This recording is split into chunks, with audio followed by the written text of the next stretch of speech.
நெட்டன்யாகுவையும் இஸ்ரேலையும் மிகப்பெரிய ஒரு அழிவுக்கு ஏவுகணைகளை நாங்களால் சமாளிக்க முடியல அப்படின்னு அவர் கதறியிருக்கார்.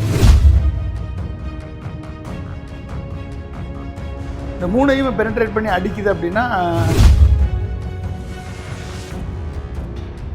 கிட்டத்தட்ட 2000 மிசைல்ஸ் வந்து ஸ்டாக் பைலில் இருக்கு. ட்ரம்ப்புக்கு என்ன அப்படின்னா நியூக்ளியர் கேப்பபிலிட்டி மட்டும் வந்துருச்சுன்னா இஸ்ரேல ஒரு மிலிட்ரி சிஸ்டமோ ஏர் பவரோ இல்லை. அவங்க ஏர் டிஃபென்ஸ் எல்லாம் அடிச்சு தூக்கி காலி பண்ணிட்டு போயிட்டு இருக்கு. எக்கனாமிக் கிரைசிஸை வந்து இந்தியா மேலே மோடியினுடைய செயலால் 80% இந்துக்கள் பாதிக்கப்படுறாங்க. யார்கிட்ட ஆயில் வாங்கணும் வாங்கக்கூடாதுன்னு முடிவெடுக்கிறது ட்ரம்ப். மோடி சரண்டர் அடைஞ்சிருக்காருன்னா அதுக்கு என்ன காரணம்?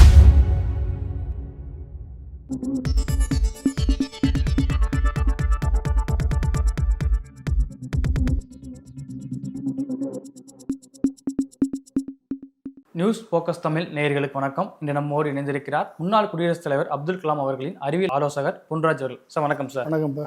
அமெரிக்கா இஸ்ரேல் இணைந்து ஈரான் மீது நடத்திய தாக்குதலில் ஈரானுடைய உயர்ந்த தலைவர் அயதுல்லா காமேனி வந்து படுகொலை செய்யப்பட்டார். அதுக்கு பதிலடியாக இன்னைக்கு இஸ்ரேலுடைய பிரதமர் அலுவலகத்தில் வந்து இன்னைக்கு ஈரான் தாக்குதல் நடத்தியிருக்காங்க. வளைகுடா நாடுகள் ஆன கத்தார், குவைத்து, துபாய் போன்ற நாடுகளிலும் ஈரான் வந்து அமெரிக்காவுடைய ராணுவ தளவாடங்கள் மீது தாக்குதல் நடத்துகிறாங்க. இது எப்படி பார்க்குறீங்க? இந்த வளைகுடா நாடுகள் நடக்கக்கூடிய இந்த போர் பதட்டமான சூழலை எப்படி சார் புரிஞ்சுக்கிறது? இஸ்ரேல் பிரதமர் நெட்டன்யாகுனுடைய எஸ்கலேஷன் ஆம்பிஷன்ஸ், அதாவது விரிவுபடுத்தக்கூடிய ஒரு ஆம்பிஷனுக்கு, ஒரு இல்லெஜிட்டிமேட் ஆம்பிஷனுக்கு அமெரிக்கா உறுதுணையாக இருந்து ஈரானுடைய supreme leader Ayatollah Ali Khamenei அவர் வந்து அவர் குடும்பத்தோடு கொல்லப்பட்டிருக்கிறார். ஈரான் வந்து அந்த தலைவர் அவருக்கு பின்னாலும் இது வந்து தொடர்வதற்கான ஒரு சிஸ்டம் எஸ்டாப்ளிஷ் பண்ணியிருக்கார். அந்த சிஸ்டம் இன்றைக்கி ஒர்க் பண்ணுது. இன்றைக்கு இஸ்ரேலுடைய பிரதமர் நெட்டன்யாகுனுடைய அலுவலகத்தை கைபர் ஷகான் என்ற ஒரு அட்வான்ஸ்டு மீடியம் ரேஞ்சு எம்ஆர்பிஎம் வைத்து 1450 கிலோமீட்டர் வந்து 1500 கிலோ எடை கொண்ட பாமை எடுத்து சென்று தாக்கக்கூடிய வல்லமை பெற்ற அந்த அட்வான்ஸ் எம்ஆர்பிஎம் மிசைல் இன்றைக்கு நெட்டன்யாகு அலுவலகத்தையும் ஏர் டிஃபென்ஸ் என்னுடைய விமானப்படை தளபதி என்னுடைய அலுவலகத்தையும் குறிவைத்து தாக்கி அழித்திருக்கிறது. இஸ்ரேல் பிரதமர் அங்கே இருந்திருந்தால் உயிர் தப்பியிருப்பாரா என்பது சந்தேகம், தெரியலை. இல்லை அவர் வேறு எங்கேயும் ஓடி ஒளிந்து கொண்டாரா, இல்லை அயதுல்லா அலி கொமேனி மாதிரி தைரியமாக அலுவலகத்தில் இருந்து பணியாற்றினாரா, இல்லை உயிர் துறந்தாரா என்பது தெரியாது நம்மளுக்கு. எனவே இது வந்து இஸ்ரேல் வந்து இந்த தாக்குதலில் இஸ்ரேல் தான் முழுமையாக ஈடுபட்டு அயதுல்லா அலி கமேனியை சிஐஏனுடைய உதவியுடன், மொசாத்தினுடைய உதவியுடன், சவுதி அரேபியாவுடைய இன்டெலிஜென்ஸுடன் அழித்திருக்கிறது. எனவே ஈரானுடைய பதிலடி தாக்குதல் நெட்டன்யாகுவையும் இஸ்ரேலையும் மிகப்பெரிய ஒரு அழிவுக்கு இட்டு செல்லும் என்று நான் நினைக்கிறேன். அது மட்டும் இல்லாமல் சவுதி அரேபியனுடைய ஆரம்கோ கிட்டத்தட்ட 10 மில்லியன் லிட்டர்ஸ் பெர் டே உருவாக்கக்கூடிய ஒரு மிகப்பெரிய ஆயில் ஃபீல்டு, அந்த ஆயில் ஃபீல்டில் தாக்கப்பட்டிருக்கிறது. ட்ரோன்ஸ் மூலமாக சாஹித் 136 லாட்ரிங் மியூனிஷன்ஸ் மூலமாக வந்து தாக்கப்பட்டிருக்கிறது. ஸோ அது மட்டும் இல்லாமல் துபாயில் இருக்கக்கூடிய பகுதி, துபாயில் இருக்கக்கூடிய அமேசானுடைய டேட்டா சென்டர் அழித்தொழிக்கப்பட்டிருக்கிறது. துபாயில் இருக்கக்கூடிய புர்ஜ் கலீஃபா ஒட்டுமொத்தமாக காலி செய்யப்பட்டு எந்நேரமும் தாக்கப்படலாம் என்ற எக்கனாமிக்கல் அசட்ஸ் எந்நேரமும் தாக்கப்படலாம் என்ற நிலை ஏற்பட்டிருக்கிறது. இப்படி பல்வேறு கல்ஃப் நாடுகள் இன்றைக்கு பயத்தில் இருக்கிறது.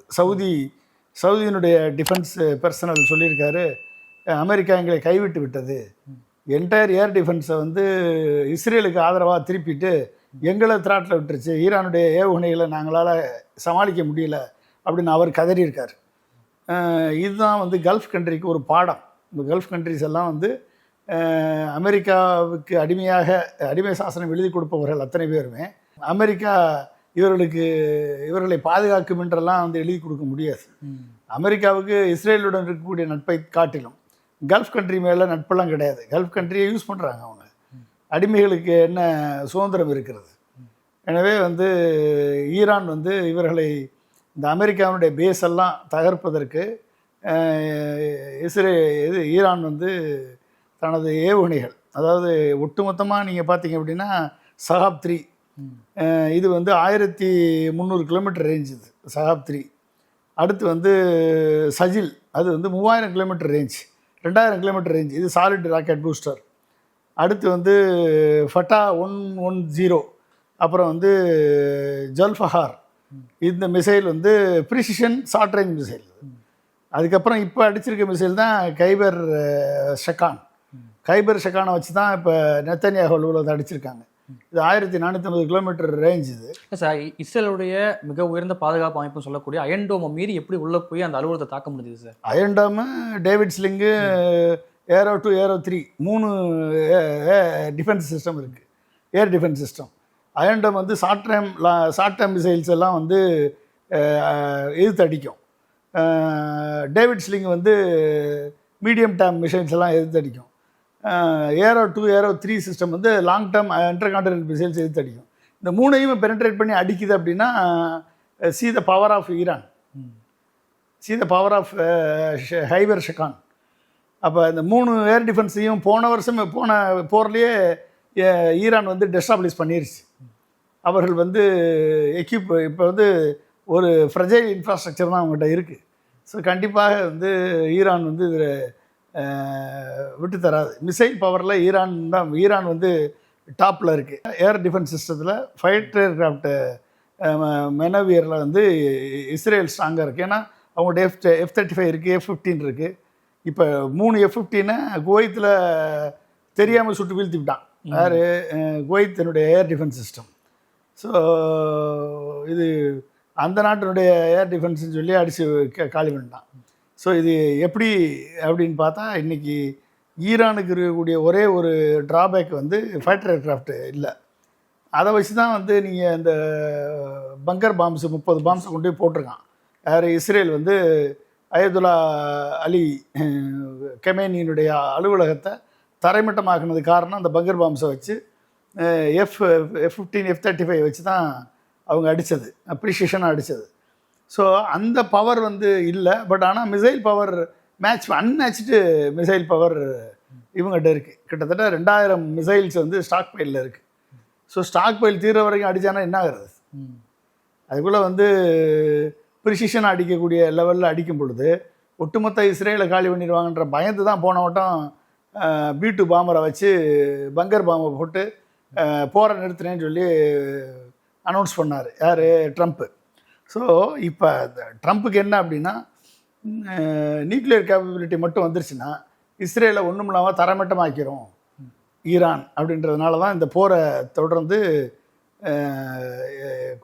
அயதுல்லா கமேனியை அழித்து இஸ்ரேலை தாண்டி வந்து அமெரிக்கா மற்றும் அமெரிக்காவுடைய நட்பு நாடுகளுக்கும் ஈரானால் வந்து பாதிப்பு இருக்குது அப்படின்னு சொல்கிறாரு. ஆமாம், அமெரிக்காவுடைய நட்பு நாடுகள் தானே மிடில் ஈஸ்டில் இருக்குது. இப்போ மிடில் ஈஸ்டுடைய UAE வளைகுடா நாடுகள், அப்புறம் நீங்கள் சவுதி அரேபியா, அப்புறம் கத்தாரு, ஓமன், இப்படி எல்லா நாடுகளும் வந்து ஏர்பேஸை வச்சு அமெரிக்காவுக்கு கொடுத்துருக்கு. அப்போ ஏர்பேஸை கொடுத்துட்டு அந்த ஏர்பேஸை எதுக்கு வச்சுருக்கான்? நீங்கள் Abraham Lincoln USS Abraham Lincoln மிகப்பெரிய போர் தளவாடம் கப்பலை கொண்டாந்து நிறுத்தி அதுலேருந்து விட்டு 1000 லொக்கேஷன் அடிச்சிருக்காங்க. ஈரானில் 1000 லொக்கேஷன் அடிச்சிருக்காங்க. கத்தாரில் வந்து அமெரிக்க ராணுவ தளவாடங்கள் இருக்குது. இப்படி அரபு கண்ட்ரீஸில் தன்னோட ராணுவ தளவாடங்கள் நிறுவனத்துக்கான காரணம் என்ன? குறிப்பாக ஈரானை தாக்குறதுக்காக இந்த பல இடங்களில் அமெரிக்காவோட ராணுவ தளவாடங்கள் உருவாக்கப்பட்டதா? வளைகுடா நாடுகள் வந்து அறிவை இறக்குமதி செய்து ஆயிலை ஏற்றுமதி செய்யக்கூடிய நாடுகள். அவங்ககிட்ட வந்து ஏர் டிஃபென்ஸ் சிஸ்டமோ, அவங்ககிட்ட வந்து மிலிட்ரி சிஸ்டமோ, ஏர் பவரோ இல்லை அவங்ககிட்ட. அவங்க வந்து அமெரிக்காவோட ஒப்பந்தம் பண்ணி அமெரிக்காவோட சொகுசு வாழ்க்கை வாழக்கூடியவர்கள். அமெரிக்கா, ஃப்ரான்ஸு இதிலெல்லாம் வந்து அவங்க வந்து செல்வத்தை சேர்த்து அவர்கள் வந்து சொகுசு வாழ்க்கை வாழக்கூடியவர்கள். இவங்க சுன்னி முஸ்லீம்ஸு, ஈரான் வந்து ஷியா முஸ்லீம்ஸ். ஸோ ஈரானுடைய நேச்சுரல் ரிசோர்ஸஸ் பிளண்டி, அதனுடைய எண்ணெய் வளம், அப்புறம் வந்து அதனுடைய கோல்டு மைன்ஸு, அப்புறம் வந்து அதனுடைய ரேர் எர்த் மினரல்ஸ், இது எல்லாமே வந்து ஈரானுக்கு வந்து அபண்டண்ட்டாக இருக்குது. இந்த வளத்தை வந்து ஈரான் மட்டும் எதிர்ப்பதால் கடந்த 37 ஆண்டுகள் வந்து இந்த இப்போ கொல்லப்பட்ட அயதுல்லா அலி கமேனி வந்து ஆட்சியில் இருக்கிறார். அப்போ இவரது ஆட்சி வந்து அமெரிக்காவுக்கு ஒரு மிகப்பெரிய சேலஞ்சாக இருக்குது. அப்போ என்டையர் மிடில் ஈஸ்ட்டை பிடித்து விட்ட அமெரிக்கா, இஸ்ரேலை வந்து தனது தளமாக பயன்படுத்தக்கூடிய அமெரிக்கா, ஈரான் மட்டும் பணியாமல் போவதால் அவங்களுக்கு வந்து ஈரானில் இருக்கக்கூடிய ஆட்சியை அழித்து விட்டு அவங்களுக்கு ஏற்ற ஒரு பொம்மை ஆட்சியை நிறுவுவதற்கு அவர்கள் முயற்சிக்கிறார்கள். எனவே இதுதான் வந்து அவங்களுடைய கணக்கு. வெனிசுலா அதிபரை எப்படி கிட்னாப் பண்ணிட்டு போனாங்களோ, எப்படி கிரீன்லாண்டை நாங்கள் பிடிப்போம்னு சொல்லி டென்மார்க்கை மிரட்டுறாங்களோ, அதே மாதிரி வந்து இப்போ வந்து ஈரானை வந்து அழித்தொழிக்க வேண்டும் என்ற முயற்சியில் ஈடுபட்டிருக்கிறது. இந்த முயற்சி வந்து ஒரு மிகப்பெரிய ஒரு டர்புலன்ஸை, ஒரு ஸ்ட்ரெஸ்ஸை வந்து இந்த கல்ஃப் கண்ட்ரீஸில், மிடில் ஈஸ்ட்டில் வந்து ஒரு அமைதியின்மையை உருவாக்கியிருக்கு. அப்போ இந்த அமைதியின்மையை சரி பண்ணணும் அப்படின்னா இஸ்ரேல் வந்து அடக்கப்பட வேண்டும். இஸ்ரேல் அடக்கப்படணும். இந்த ஏர் பேஸும் இந்த மிலிட்ரி விமானம் தாங்கி கப்பல்கள் 2 கப்பல் அழித்தொழிக்கப்படணும். இப்போ இதுக்கு வந்து ஈரானுடைய ஏவுகணை மட்டும் போதுமா அப்படின்றது ஒரு கொஸ்டின் மார்க். கண்டிப்பாக வந்து அமெரிக்கா, சைனா அண்டு ரஷ்யா இதில் தலையிட்டால் மட்டும்தான் இங்கே வந்து ஒரு அமைதி திரும்புவதற்கு வாய்ப்பு இருக்கிறது. அப்போ தலையிட்டு இந்த கப்பல்களை வந்து ஒன்று அமெரிக்கா எடுத்துகிட்டு போகணும், இல்லை ரஷ்யாவுடைய கப்பல், சைனாவுடைய கப்பல் வந்து சண்டை செய்ய வேண்டிய சூழல் வரும். இவங்க 2 பேரும் உள்ளே இறங்கினாங்கன்னா ஒரு இது உலக போராக மாறும். அந்த 2 பேரும் வந்து இப்போ ரெஸ்ட்ரைன் ஸ்டேட்மெண்ட் இஷ்யூ பண்ணுறதோடு இருக்காங்க. இந்த 2 கண்ட்ரியும், சைனாவும் ரஷ்யாவும் செங்து அண்டு சுக்காய் தேட்டி கொடுத்தாங்கன்னா ஈரான் வந்து ஈக்குவலண்ட் அது இஸ்ரேலை வந்து அடித்து தோசம் பண்ணிடும். அந்தளவுக்கு பவர் இருக்கும். இன்ன வரைக்கும் அது நடக்கலை. ஸோ அது அடுத்த ஸ்டேஜுக்கு அது போகிறதுக்கான வாய்ப்புகள்லாம் இருக்குது. இது அமெரிக்கா மீண்டும் இதை வந்து இன்டென்சிஃபை பண்ணால் கண்டிப்பாக வந்து சைனாவும் ரஷ்யாவும் இதில் தலையிடுவாங்க. இல்லை சார், இது வரைக்கும் வந்து சைனாவோ ரஷ்யாவோ மறைமுகமாக ஆதரவு தெரிவிக்கிறாங்க, தாண்டி நேரடியான அந்த ஆதரவு வந்து இன்னும் ஈரானுக்கு தெரிவிக்கலையே. இன்னும் தெரிவிக்கலை. இன்னும் வந்து எச்சரிச்சிருக்காங்க. அதோட சரி, நமக்கு எந்த அளவுக்கு அவங்க பின்னால் இருந்து இயக்குவாங்கன்னு தெரியாது. அமைதிக்கு பின்னால் வந்து ஆயுத புரட்சி நடக்கலாம். அமைதிக்கு பின்னால் வந்து ஒரு மிகப்பெரிய திட்டமிடுதல் நடக்கலாம். ஸோ இது எந்த அளவுக்கு போகுதுன்னு தெரியல. இது அமெரிக்காவுடைய ரெஸ்பான்ஸை பொறுத்து இருக்குது. ஈரான் வந்து இப்போ இன்றைக்கி பழி ரிட்டாலியேஷனில் வந்து ரொம்ப தீவிரமாக இறங்கி அடிச்சிட்ருக்கு. அப்போ வந்து வளைகுடா நாடுகளுக்கு தூக்கம் தொலைந்தது, கனவு தொலைந்தது. அவர்கள் பில் பண்ணியிருந்த எக்கனாமிக் அசட்டு, அவங்களுடைய ஒட்டுமொத்த எண்ணெய் வளமும் அழிக்கப்பட்டு விடுமோ என்ற ஒரு பயம் இன்றைக்கு அவர்களை தொற்றி கொண்டிருக்கிறது. ஈரான் இறங்கி அடிக்கும் பொழுது இஸ்ரேலை காப்பாற்றக்கூடிய அமெரிக்கா வளைகுடா நாடுகளை கைவிட்டு விட்டது என்ற நிலை இன்றைக்கு ஏற்பட்டிருக்கிறது. வெனிசுலாவில் நேரடியாக அமெரிக்கா இறங்கி அதிபர் கைது பண்ண முடிஞ்ச ட்ரம்ப்பால் ஏன் நேரடியாக வந்து ஈரான் மீது அமெரிக்காவில் நேரடி தாக்குதல் நடத்த முடியல? இஸ்ரேலை பின்னுக்கு வச்சுட்டு இவங்க செயல்பட்டு இருக்காங்க சார். ஈரான் வந்து அந்தளவுக்கு வீக்கான கண்ட்ரி கிடையாது. இன்றைக்கி வந்து நியூக்ளியர் பாம் தயாரிக்கக்கூடிய வல்லமை பெற்ற கண்ட்ரியாக மாறிவிட்டது தான் குற்றச்சாட்டு, அமெரிக்காவுடைய குற்றச்சாட்டு. கிட்டத்தட்ட 400 kilogram of enriched uranium at 60% ஸ்கேலில் பண்ணிட்டாங்க. இது வந்து 90% ஸ்கேலில் பண்ணுறதுக்கு 1 மாதம் தான் ஆகும். 4 வீக்ஸ் டு 1 மந்த்து பண்ணிட்டாங்க அப்படின்னா அது வந்து நியூக்ளியர் கிரேடு மெட்டீரியலாக ஃபிசைல் மெட்டீரியலாக மாறிடும். ஃபிசைல் மெட்டீரியலாக மாறிடுச்சு அப்படின்னா அது வந்து பாமாக மாறுவதற்கு அனதர் ஒரு 12 மந்த்ஸு. அப்போ 2 வருஷத்தில் ஈரான் வந்து அந்த நிலையை அடைந்து விடும். அதை அடைவிடக்கூடாது என்பது தான் இவங்களுடைய நிலைப்பாடு. அது அடைஞ்சிருச்சு அப்படின்னா இஸ்ரேலில் வந்து ஒன்றுமில்லாமல் ஆக்கிரும் ஈரான்.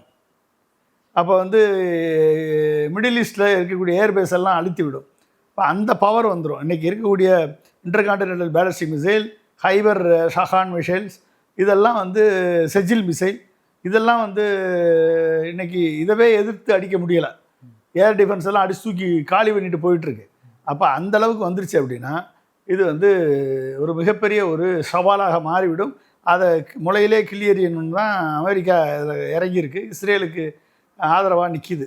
ஸோ இந்த ஸ்டேஜுக்கு வந்து இன்றைக்கி கொண்டு வந்திருக்காங்க அப்படின்னா, ஈரான் வந்து இவ்வளவு பிரச்சனைகளுக்கு மத்தியில் தன்னுடைய technology advancement, intercontinental ballistic missile development, R&D, nuclear capable enrichment, இது அத்தனையும் ஈரான் பண்ணுது அப்படின்னா எந்த அளவுக்கு அந்த நேஷன் ஒரு அட்வான்ஸு லெவலில் இருக்குன்னு பார்த்துக்கோங்க.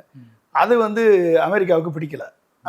அமெரிக்காட்ட பாம்பு இருக்குது, இஸ்ரேல்கிட்ட நியூக்ளியர் பாம்பு இருக்குது, 150 பாம்பு வச்சுருக்கான். அவெல்லாம் வச்சுருக்கலாம், ஆனால் ஈரான் மட்டும் வச்சுருக்கக்கூடாதுன்னா என்ன அர்த்தம்? இதை தாண்டி தான் இந்தியா வந்து அப்துல் கலாம் அவர்கள் இருக்கும் பொழுது வாஜ்பாய் அண்ட் நரசிம்மராவ் தலைமையில் டாக்டர் சிதம்பரம், அப்துல் கலாம் இவர்கள் வந்து இந்த மிரட்டலை தாண்டி தான் NPTயில் சைன் பண்ண மாட்டோம் என்று சொல்லி தான் வந்து அணுசக்தி வல்லமை பெற்ற நாடாக இந்தியாவை மாற்றி வச்சுருக்காங்க. அதனால தான் இன்றைக்கி இந்தியா வந்து சேஃபாக இருக்குது. இப்போ அணுசக்தி வல்லமை மட்டும் இருந்துச்சு அப்படின்னா இன்றைக்கி வந்து ஈரானை இந்தளவுக்கு அடிக்க மாட்டான். ஓகே, ஏன் வந்து உக்ரைன் இன்றைக்கி அடிபட்டிருக்காங்க ரஷ்யாட்ட அணுசக்தி எல்லா பாம்பையும் டிசாம் பண்ணிட்டான். இன்றைக்கி ரஷ்யா அடிச்சிட்டு இருக்கான். அவனை நார்த் கொரியாட்ட ஏன் வாலாட்ட முடியல அமெரிக்காவால்? ஏன்னா நியூக்ளியர் பாம்பு வச்சுருக்கான், போனால் போட்டு தள்ளிடுவான். ஸோ இதெல்லாம் பயம் இருக்குது.